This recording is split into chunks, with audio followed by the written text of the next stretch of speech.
देखो 1857 की क्रांति के प्रमुख घटनाओं का उत्तर प्रदेश में क्या योगदान, उत्तर प्रदेश का क्या योगदान था।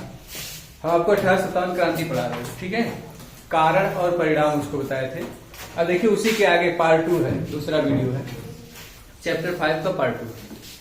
देखिए क्रांति के प्रमुख घटनाओं में उत्तर प्रदेश का क्या योगदान था। उत्तर प्रदेश के बहुत से शहर ऐसे थे जो भाग लिए थे क्रांति में, ठीक है।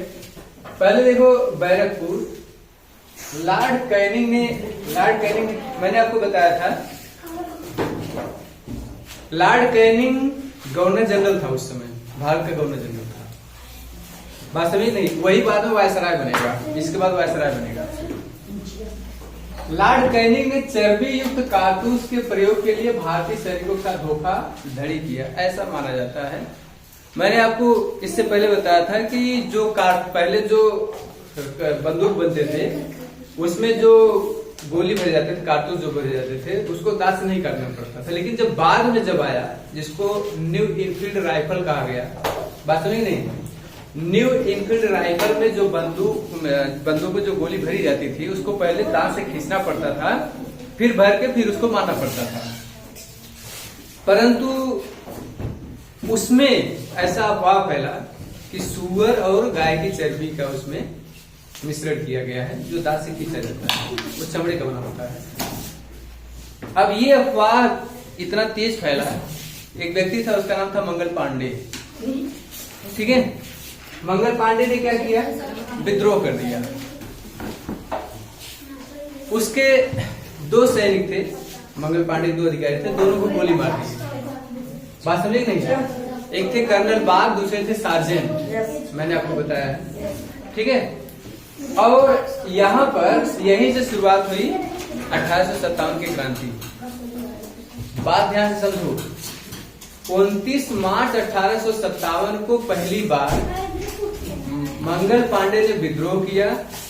अगर एनसीईआरटी के शब्दों में कहें तो 29 मार्च 1857 को ही मंगल पांडे को फांसी दे दी गई थी।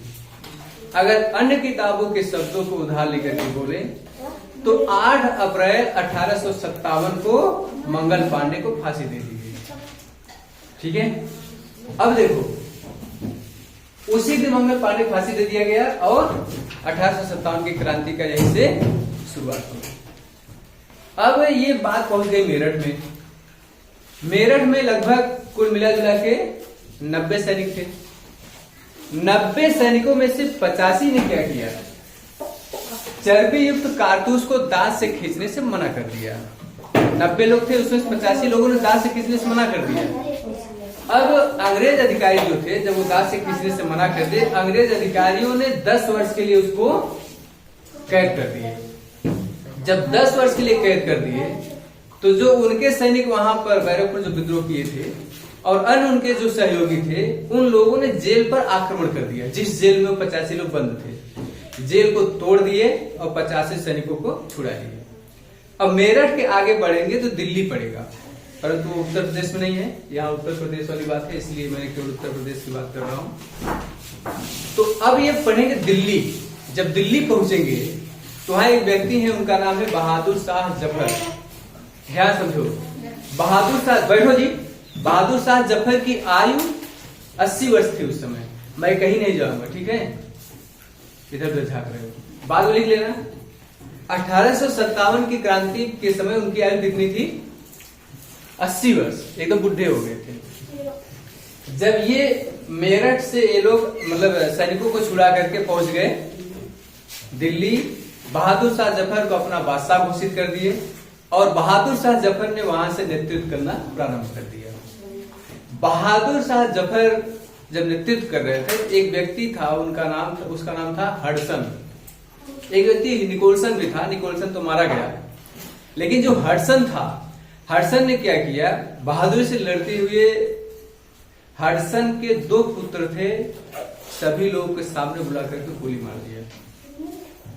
और ये जो बहादुर शाह जफर साहब थे, दिल्ली में एक मकबरा है, हुमायूं का मकबरा, वह हुमायूं के मकबरे में जाके छुपे थे। उनको वहां से निकाल लिया गया। इसके बाद यहां से भेज दिया गया रंगून। 80 वर्ष की आयु जिसको रंगून भेजा जाएगा उस ऑटोमेटिक मर जाएगा। 1857 उनको भेजा गया, 1862 उनकी मृत्यु हो गई। इस तरह दिल्ली में क्रांति को दबा दिया गया। आई बात समझ में नहीं? तो ये मैं मेरठ की बात कर रहा था, ठीक, कोई दिक्कत है? फिर इसके बाद देखो, अब इसके बाद तमाम जगह है, जैसे इलाहाबाद में एक व्यक्ति थे, उनका नाम था लियाकत अली खान। लियाकत अली खान साहब ने विद्रोह किया। और एक व्यक्ति था, उसका नाम था जनरल नील। जनरल नील ने ठोक बजा के सही कर दिया। बात समझ नहीं? मतलब विद्रोह को दबा दिया। फिर इसके बाद फैजाबाद में एक व्यक्ति थे, उनका नाम था मौलवी अहमद उल्ला। मौलवी अहमद उल्ला ने नेतृत्व किया, विद्रोह जो हो रहा था उसका नेतृत्व किया, जिसको कैंपबेल ने क्या किया, दबा दिया। इस विद्रोह को कंप्लीटली दबा दिया। कैंपबेल का बहुत बड़ा योगदान है। बहराइच आगे उसके वही देखो, कैंपबेल ये ऐसे एरिया है, बहराइच, बरेली, कानपुर, फैजाबाद, ये सब कैंपबेल ही रहेगा यहाँ पर, और विद्रोह को दबा देगा। बहराइच में राजा हरदत्त सिंह का नाम है, ठीक है, राजा हरदत्त सिंह है। इन्होंने क्या किया, विद्रोह किया, इनको भी लगभग उन्होंने ही दबाया। बरेली में वही, बरेली बाजार में झुमका गिरी। देखो बरेली में जो है एक व्यक्ति, उनका नाम था खान बहादुर खान। ये बहादुर नहीं है, बहादुर है, ठीक है, खान बहादुर खान। इन्होंने क्या किया, विद्रोह किया, कैंपबेल ने उनको दबा दिया। सब एक ही एरिया में सब ना। फिर इसके बाद कानपुर में विद्रोह हुआ। एक व्यक्ति थे नाना साहब और तात्या टोपे, इनको धुंधु पंत कहते थे। नाना साहब का नाम पहले धुंधु पंत था, ठीक है, धुंधु पंत भी कहते थे। नाना साहब ने विद्रोह इसलिए किया क्योंकि इनको जो पेंशन मिलती थी, 8 लाख रुपए जो पेंशन मिलती थी, वो बंद कर दिया गया। इनको लगा कि अब विद्रोह करेंगे, मार झगड़ा करेंगे, फिर मिले। फिर इनको भी क्या किया, सब विद्रोह को दबा दिया गया, अंततः खत्म हो गई। लखनऊ में एक बेगम हजरत महल, ये लखनऊ बेगम हजरत महल एक्चुअली देखो अवध की राजधानी लखनऊ थी, ठीक है। लखनऊ में एक व्यक्ति थे, उनका नाम था वाजिद अली शाह। वाजिद अली शाह की पत्नी है बेगम हजरत महल। वाजिद अली शाह की मृत्यु हो गई थी। बेगम हजरत महल ने क्या किया, लखनऊ से नेतृत्व किया, लड़ाई लड़ी। बात सुनिए नहीं, परंतु लंबे समय तक ये टिक नहीं सकी और ये भी मारी गई। और मारी गई क्या, इनको यहाँ से नेपाल भेज दिया गया, जाइए वहीं पर, फिर घूम बेचारी मर गई वहीं पर। बात सुनिए, नेपाल भेज दिया गया, यहाँ पे कल भेज दिए। आजमगढ़ में एक क्षेत्र है अतरौलिया, जो वीडियो देखेंगे उनको मालूम है। आजमगढ़ में एक क्षेत्र है अतरौलिया, तुम लोग अभी नहीं जानते होगे, ठीक है, तुम लोग तो बस इतने में सीमित हो। अतरौलिया में एक राजा थे, उनका नाम था कुंवर सिंह। कुंवर सिंह ने विद्रोह किया और एक व्यक्ति था, उसका नाम था विलियम टेलर और विंसेंट आयर। विलियम टेलर ने क्या किया, विद्रोह को पूर्णतः दबा दिया, खत्म कर दिया।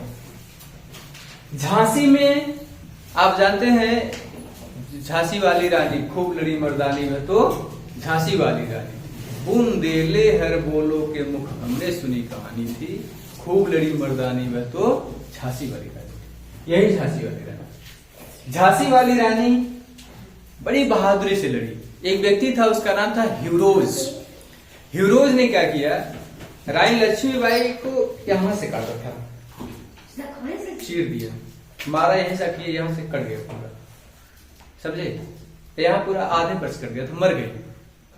इनका साथ एक महिला दे रही थी, उसका वही की थी, रामगढ़, उसका नाम था रानी अवंती बाई, वहीं से थी, ये भी बेचारी मारी गई वहीं पर, ठीक है।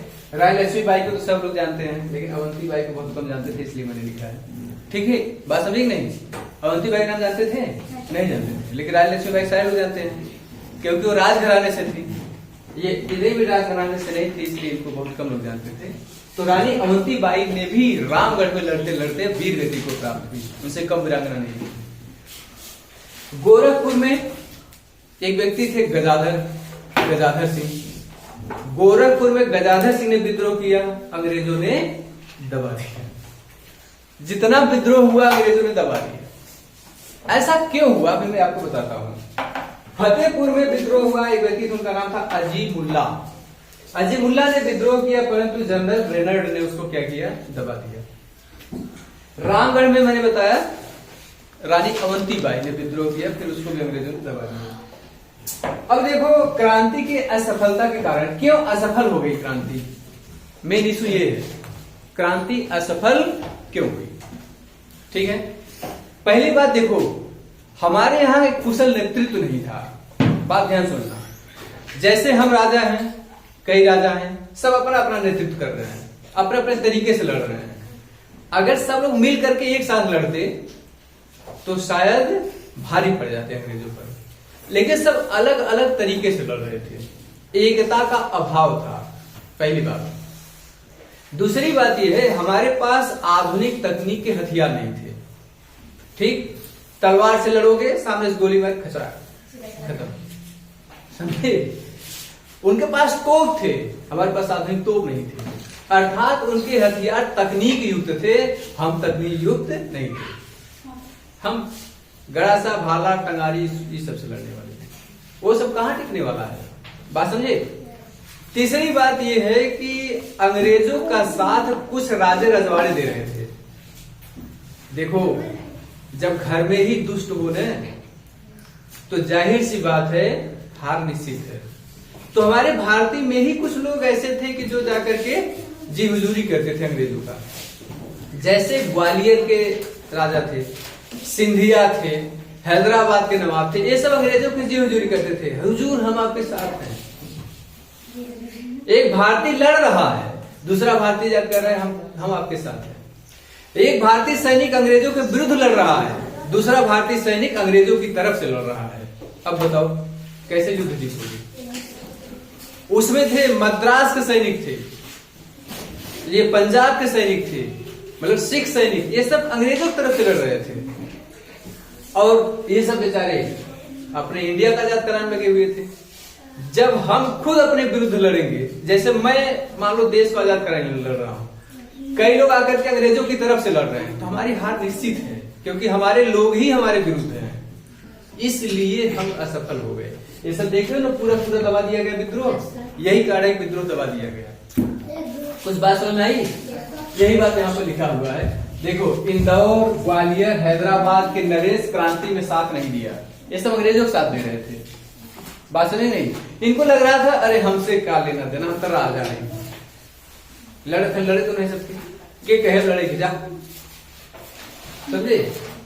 अब बताओ, तुम्हारे जैसे मान लो रैयतवाड़ी व्यवस्था से शोषण हुआ किसानों का, किसानों की तरफ से लोग लड़ रहे हैं, तो आपको भी साथ देना चाहिए, लेकिन लोग अपने अपने स्वार्थ में लगे हुए थे, इसलिए यहाँ पर ये अंग्रेज जो है जीत गए और भारतीय हार गए। क्रांति में योग्यता, कुशल नेतृत्व का अभाव, मैंने बताया ही, कोई कुशल नेता नहीं था। जिस समय दिल्ली में बहादुर शाह जफर को नेता चुना गया क्रांति का, उनकी आयु 80 वर्ष थी। 80 वर्ष मनाई कहाँ लड़ाई लड़ी, बताओ, बेचारा कैसे लड़ेगा, डुब डुब डुब समझे। चलो, वो जो है बेचारा, अब मतलब मिला जुला के कुशल नेतृत्व का अभाव था। सिख फौज, जैसा मैंने आपको बता दिया, क्रांति का परिणाम क्या हुआ वो समझो। क्रांति के परिणाम में बहुत बड़ा परिवर्तन हुआ। हमारे ऊपर जो दोहरा नियंत्रण था, दोहरा नियंत्रण कैसे था, इसको मिटाए, लिख लियो नहीं इसको, डस्टर कहाँ गया, कहाँ नहीं, नीचे वाला, चलो ठीक है छोड़ देते हैं।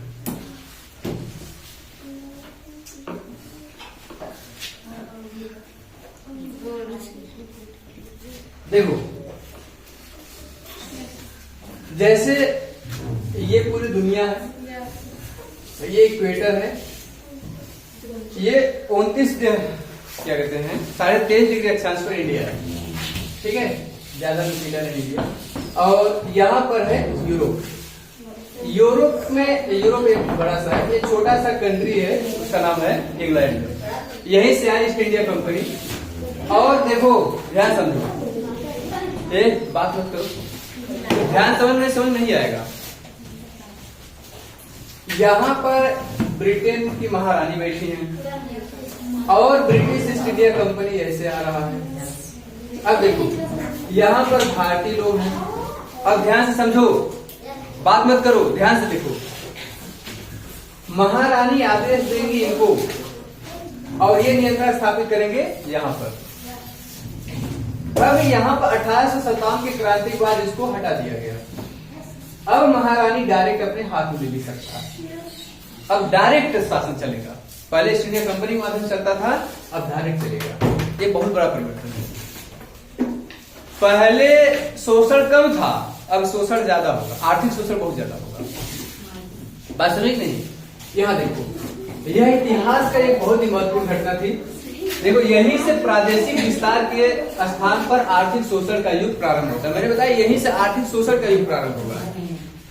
अभी कंपनी क्या चाहती थी, पूछेंगे, अभी थोड़ी देर पूछेंगे। कंपनी क्या चाहती थी कि हमारा ज्यादा से ज्यादा राज्य विस्तार हो, परंतु यहां से क्या हुआ, अब यह हुआ कि राज्य विस्तार मत करिए, जितना है उतने में खूब शोषण करिए। बात समझ नहीं? कोई दिक्कत है? अब देखो 1857 जैसी घटना दोबारा न हो, इसके लिए क्या किया गया, सैनिकों को सुसंगठित किया गया। अंग्रेजी सैनिकों और सुसंगठित किया गया। आधुनिक तोप, हथियार ये सब लाए गए ताकि दोबारा ऐसी घटना हो तो ठोक बजा सही कर दें। जितने उच्च पद पर भारतीय थे सबको हटा दिया गया। तोप चलाने वाले जितने भारतीय थे सबको हटा दिया गया, ताकि अब अच्छा जैसे बताओ अंग्रेजों के विरुद्ध कोई लड़ाई लड़ रहे हैं और भारतीय तोप चलाने वाला है, पता चला तोप घुमा दो एक तरफ, गड़बड़ हो जाएगा ना। इसलिए वहां पर उनको हटा दिया गया। देखो 1858 में एक घोषणा जारी हुआ। इलाहाबाद में एक पार्क है, मिंटो पार्क, ठीक है। मिंटो पार्क से एक घोषणा किया गया कि अब किस प्रकार से शासन व्यवस्था चलेगी। देखिए यहां से दोहरा नियंत्रण समाप्त हो गया। दोहरा नियंत्रण यही था, एक ये दोनों लोग नियंत्रण करते थे। अब क्या है, इनको हटा दिया जाएगा और डायरेक्ट ये शासन करेंगे, ठीक है।